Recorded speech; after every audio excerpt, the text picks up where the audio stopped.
Hello and welcome to the CNM Veggie Walk. My name's Linda Vizzoli and today we're at the beautiful Plough Hatch Farm in West Sussex. This is a biodynamic and organic farm, and today we're going to be having a look around to see what fruits and vegetables are growing at this time of year. I'll tell you a little bit more about their nutritional content, how you can incorporate them into your diet, and what to look out for when you're buying and storing these foods. So let's have a look around and see what we can find today, shall we?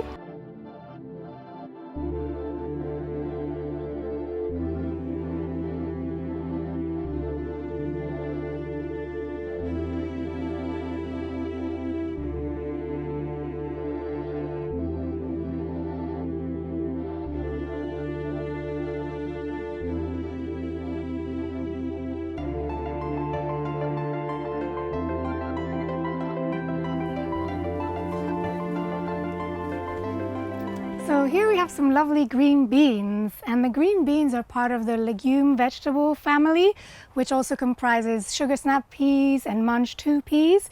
And the legume vegetables are actually vegetables that are the immature seeds and pods of legumes, so ones that would then carry on to become lentils and beans and pulses.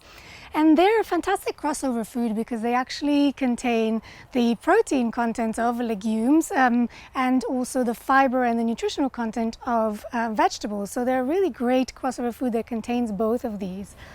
Compared to their legume counterparts, they actually have less carbohydrate. So they're really great for blood sugar regulation and blood sugar balancing because they have a lower glycemic index. They contain a lot of vitamins and minerals, particularly vitamin A, vitamin C, vitamin K, and a lot of the B vitamins and folate. But they also contain calcium and iron and phosphorus and manganese. And they're a fantastic source of silicon as well, which is a fantastic nutrient that is needed for bone health and connective tissue support. And the silicon content in green beans is actually in a really absorbable form for the body, so it is a really great source of that mineral. In terms of energetics, they are a summer crop, so they are very cooling and hydrating and detoxifying. So they're great in the summer to sort of cool down the summer heat, to clear out excess heat in the body, and also to clear out any inflammation. They have, as I said, they have some protein content and a lot of fiber, so they're really great for digestive health and also for immune health. They contain vitamin C, zinc, and carotenoids.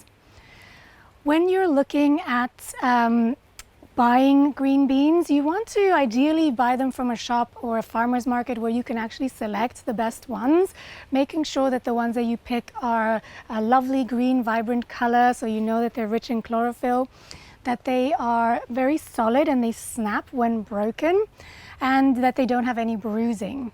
And the best way to store them is in a refrigerator because of the compounds that they have, the vitamin C and the carotenoids. Those are and some of the B vitamins as well, are quite heat sensitive and sensitive to light. You want to make sure that you refrigerate them so that their nutritional content is kept longer. You can actually store them up to 7 days in the refrigerator. The best way to cook green beans, again, is to just lightly steam them to preserve all its nutrients, or you could saute them with some shiitake mushrooms, for example, for an extra immune boost. You could steam them and serve them with some slithered almonds, or they're one of the main components in a salad niçoise, a French salad, which contains tuna as well and other vegetables. So really it's a fantastic vegetable to have in the summertime. It's cooling, it contains protein, it contains fiber for digestion, it contains lots of vitamins and minerals, and it's just really an all-round great crossover vegetable.